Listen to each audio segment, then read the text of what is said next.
Salut, salut, bon dimanche. Je suis Maurice Valéry. Je suis enseignant de musique, promoteur artistique et culturel, et également artiste musicien. Ça, c'est pour ceux qui ne me connaissent pas. Et pour mes anciens abonnés, je vous dis encore bienvenue à ce rendez-vous de dimanche où nous venons débattre sur un sujet très important parlant de la musique. Je profite déjà de vous annoncer le titre de la prochaine vidéo, la semaine prochaine. Il faut dire que la semaine prochaine, ça va cartonner. Et nous aurons pour titre la semaine prochaine: doit-on payer les musiciens qui jouent à l'église? Doit-on payer les musiciens qui jouent à l'église? Ces musiciens ou bien l'église, qui est le problème? Voilà le sujet que nous allons développer dimanche prochain. Alors, ne tarde pas à t'abonner. Si tu ne l'es pas encore, ne tarde pas à partager cette vidéo déjà pour sensibiliser tous les autres qui sont dans le domaine religieux, parce que dimanche prochain, ça va cartonner, ça sera super, ça sera très intéressant. Nous allons mettre tout à nu. Doit-on payer les musiciens qui jouent à l'église? Ces musiciens ou bien l'église ou alors les dirigeants des églises, qui est le problème? Nous allons découvrir, nous allons mettre ce sujet à nu dès dimanche prochain. Sans plus tarder, nous allons attaquer les réponses qui nous ont été données suite à la question posée la semaine passée, à savoir: qu'est-ce que la musique du monde? On a posé la question aux religieux: qu'est-ce que la musique du monde? Et ces derniers nous ont donné plusieurs questions, parmi lesquelles nous avons choisi plusieurs réponses, autant pour moi, parmi lesquelles nous avons choisi une qui nous semble la plus objective. Alors, un abonné a dit: une musique du monde est une musique qui véhicule un message à l'opposé de la parole de Dieu. Une musique du monde, ou alors un artiste du monde, ou alors tout ce que vous voulez du monde concernant la musique, est tout ce qui véhicule un message à l'opposé de la parole de Dieu. Et nous avons trouvé ça très pertinent. Très pertinent. Bon, un autre abonné a dit: une musique du monde, c'est une musique qui se joue au cabaret. C'est-à-dire, en fait, c'était une manière d'exprimer sa réponse. Il a plutôt posé la question de savoir qu'est-ce qu'on ne comprend pas entre, entre une église et une boîte de nuit. Une boîte de nuit, ou alors, voilà. Donc, ça veut dire que la musique qui est jouée en boîte de nuit est une musique du monde, et la musique qui est jouée à l'église n'est pas une musique du monde. Voilà les réponses que nous avons eues. Il faudrait donc qu'on essaye de commenter ces réponses pour essayer de mieux transmettre ces messages à ceux qui ont ce souci de compréhension sur qu'est-ce qu'une musique du monde. Justement, une musique du monde, d'après le milieu chrétien, d'après le monde chrétien, est une musique qui véhicule un message qui est à l'opposé de la parole de Dieu. Lorsqu'on dit un message à l'opposé de la parole de Dieu, nous pouvons déjà imaginer que dit la parole de Dieu. Et si nous n'arrivons pas, ça veut dire que nous devons d'abord apprendre la parole de Dieu et maintenant essayer de voir qu'est-ce que l'on dit dans sa musique qui va à l'opposé de ce que dit la parole de Dieu. Bon, maintenant, si on entre en philosophie, il faudrait juste encore bien définir qu'est-ce qui est réellement la parole de Dieu. Ou encore définir, est-ce que ce que l'autre considère d'opposé à la parole de Dieu l'est réellement? Quels sont les critères qui vont définir que cette musique est à l'opposé de la parole de Dieu? Ça veut dire, mais quand même déjà le plus important, nous avons le sens intègre, le sens naturel. L'être humain a des sensations naturelles qui lui permettent en réalité de reconnaître le bien et le mal. Ça veut dire pour le monde, pour le milieu religieux, une musique du monde, c'est celle qui véhicule un mauvais message parce qu'on assimile le mal ici à quelque chose qui n'est pas de Dieu. Et lorsqu'on dit le message, nous connaissons évidemment qu'il y a la communication, il y a plusieurs types de communication. Elle peut être verbale, elle peut être gestuelle, elle peut être... Donc il y a une communication verbale et une communication non verbale. Nous allons retrouver les gestes, nous allons retrouver les signes, nous allons retrouver la chorégraphie, nous allons retrouver autant de choses, le vestimentaire, autant d'éléments qui vont nous traduire.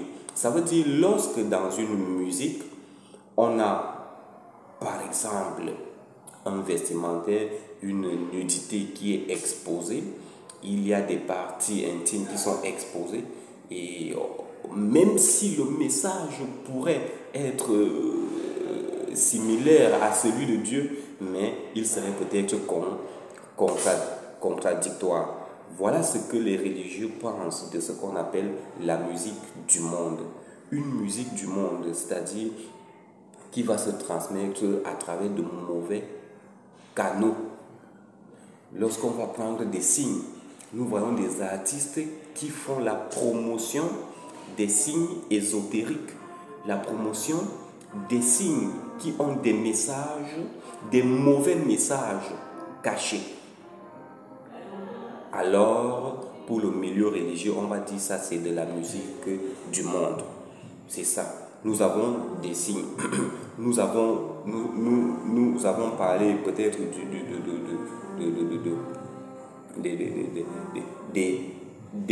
des attitudes. Vous savez, il y a une gestuelle que l'on ne peut pas admettre qu'elle vienne de Dieu. Hein? Je me souviens, on a parfois certains rappeurs qui passent le temps à mettre la main en bas quelque part. Bon, on se pose bien la question, pourquoi, qu'est-ce que la main cherche en bas? On se pose quel est le message que cela transmet. Est-ce que Dieu agrée cela? Nous pensons que ce genre de musique ne peut pas être qualifié comme une musique qui n'est pas du monde. Automatiquement, on va l'aligner dans la musique qui est du monde. Voilà vraiment de manière générale ce que le milieu religieux entend par la musique du monde. Il s'agit d'une musique qui véhicule à travers son message, à travers ses gestes, à travers sa chorégraphie, à travers peut-être même aussi le milieu, oui, à travers le vestimentaire. En fait, tous les canaux de communication, à travers tous les canaux de communication, une musique qui véhicule un message à l'opposé de Dieu. Voilà ce que le milieu religieux appelle musique du monde. C'est ça. Bon, mais quand même, il faudrait relever quelque chose envers les religieux. Dire musique du monde donne l'impression que les religieux ne sont pas dans ce monde. C'est ça. Sauf s'il s'agit là d'une figure. Bon, mais vous savez, tout le monde n'a pas la même compréhension. Lorsqu'on dit la musique du monde, on a tendance à penser que les religieux ne sont pas ici. C'est-à-dire, géographiquement, les religieux ne sont pas au même endroit que se trouvent ces autres musiciens ou alors ces autres artistes qui produisent toutes ces musiques. Donc ça veut dire, moi je pense que les religieux doivent trouver un autre terme pour désigner ces musiques et non de dire la musique du monde. Parce que dire la musique du monde, on a l'impression que vous êtes un peu assis juste vraiment avec Dieu et maintenant vous êtes en train de dire la musique. Donc vous êtes dans la planète Dieu. Vous êtes dans la planète Dieu et les autres sont dans la planète monde. Voilà, donc il faudrait un peu, et d'autant plus que nous pensons que les religieux sont là pour expliquer, pour divulguer le message de Dieu. Alors, si on le codifie encore, ça veut dire qu'on veut le cacher. Donc, il faut employer des termes qui qui favorise une bonne compréhension. Lorsqu'on dit la musique du monde, en réalité, ça pousse un peu à une révolte. C'est ça, surtout si ce n'est pas bien expliqué. D'où même, nous avons pensé utile essayer de développer un peu ces termes musique du monde. De quoi s'agit-il exactement?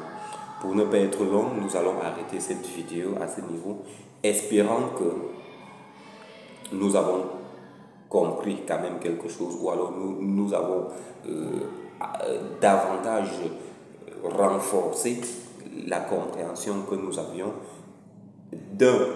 du premier côté de la notion de musique du monde, d'après les religieux, qui d'après eux, il s'agit d'une musique qui véhicule un message opposé à la parole de Dieu. Et maintenant, quant aux religieux, nous disons qu'il serait préférable de revoir ce terme, de revoir cette expression qui en réalité est déjà populaire, qui est déjà générale. Nous pensons même que d'ici peu, elle pourrait entrer dans les académies de langue pour aller et dans les dictionnaires et autres. Mais nous pensons qu'il faut changer d'expression, il faut trouver un autre moyen pour désigner une musique qui est à l'opposé de la parole de Dieu. Comme nous l'avons dit, la semaine prochaine, nous débattons sur doit-on payer les musiciens qui jouent à l'église? Ces musiciens, ou alors l'église, quand on dit l'église, c'est ceux qui dirigent l'église, qui est le problème. Dimanche prochain, ne tardez pas, ne manquez pas, n'oubliez pas. Abonnez-vous déjà parce que ça va cartonner. On va parler sans avoir peur des musiciens. On va parler sans avoir peur des religieux. Nous n'allons que dire ce qui nous semble juste, vrai, logique. Donc, merci pour votre attention. Partagez la vidéo. Rendez-vous la semaine prochaine, tout en n'oubliant pas que chaque jour, nous publions nos activités que nous faisons dans le domaine de l'enseignement de l'art musical ou alors dans le domaine de l'éducation de l'art musical. Si vous voulez, nous partageons toute notre expérience durant la semaine à travers de petites vidéos. Donc, rendez-vous donc à dimanche prochain pour une nouvelle vidéo et bonne semaine à vous.